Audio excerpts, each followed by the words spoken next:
Cinema മേഖലയിൽ വർഷങ്ങളുടെ അനുഭവ സമ്പത്തുള്ള നടിയാണ് ശോഭന. ശ്രദ്ധേയമായ വേഷങ്ങൾ, അവാർഡുകൾ, സൂപ്പർ ഹിറ്റ് സിനിമകൾ തുടങ്ങിയവയെല്ലാം ശോഭനയെ തേടിയെത്തി. അതേസമയം ഓഫ് സ്ക്രീനിലെ ശോഭനയെക്കുറിച്ച് പലർക്കും പല അഭിപ്രായങ്ങളുമാണ്. ചിലർക്ക് ശോഭന അഹങ്കാരിയായ നടിയാണ്. ആരാധകരുടെ സ്നേഹപ്പടങ്ങളിലൊന്നും അലിഞ്ഞു പോകുന്ന ആളല്ല ശോഭന. എപ്പോഴും ഒരു അകലം പാലിക്കാൻ ശ്രമിക്കുന്നു. പണ്ടുകാലം മുതലേ ശോഭന ഇങ്ങനെയാണ്. ഇതേക്കുറിച്ച് ഒരിക്കൽ നടി പറഞ്ഞ വാക്കുകളാണ് വീണ്ടും ശ്രദ്ധ നേടുന്നത്.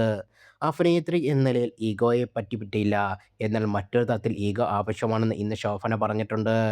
നമുക്ക് നമ്മുടേതായ പേഴ്സണായ വേണം. അല്ലെങ്കിൽ ഒരുപാട് പേർക്ക് നമ്മളെ വേദനിപ്പിക്കാൻ കഴിയും.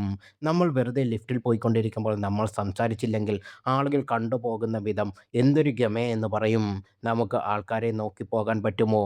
അതിനാൽ നമ്മൾ സ്വയം സംരക്ഷിക്കാൻ ഒരു ഈഗോ ആവശ്യമാണ്. ഒരുപാട് ക്ഷീണിച്ച് എന്തിനാണ് ഇങ്ങനെ ആയെന്ന് ചിലർ ചോദിക്കും. നിങ്ങളുടെ ഫോട്ടോ 30 വർഷം മുമ്പ് കണ്ടിട്ടുണ്ടോ എന്ന് ഞാൻ തിരിച്ചു ചോദിക്കും. അതുപോലെ തന്നെയാണ് ആളുകൾക്ക് മാറ്റം വരും. ചിലർ ഓട്ടോഗ്രാഫ് ചോദിക്കും. നമ്മൾ എഴുതി കൊടുത്താൽ നമ്മുടെ മുന്നിൽ വെച്ച് കീറിക്കളയും. ഇത്തരം അനുഭവങ്ങൾ കൊണ്ടാണ് പൊതുവിടങ്ങളിൽ ആളുകളോട് ഇടപഴകാതെ തൻ്റേതായ കാര്യങ്ങൾ നോക്കി പോകുന്നത് എന്ന് ശോഭന വ്യക്തമാക്കി. മഴവിൽ മനോരമയിൽ മുമ്പൊരിക്കൽ സംസാരിക്കുകയായിരുന്നു പരാമർശം. അഭിമുഖങ്ങളിലൊന്നിൽ പോലും തൻ്റെ സ്വകാര്യ ജീവിതത്തെക്കുറിച്ച് ഒരിക്കലും ശോഭന സംസാരിക്കില്ലായിരുന്നു.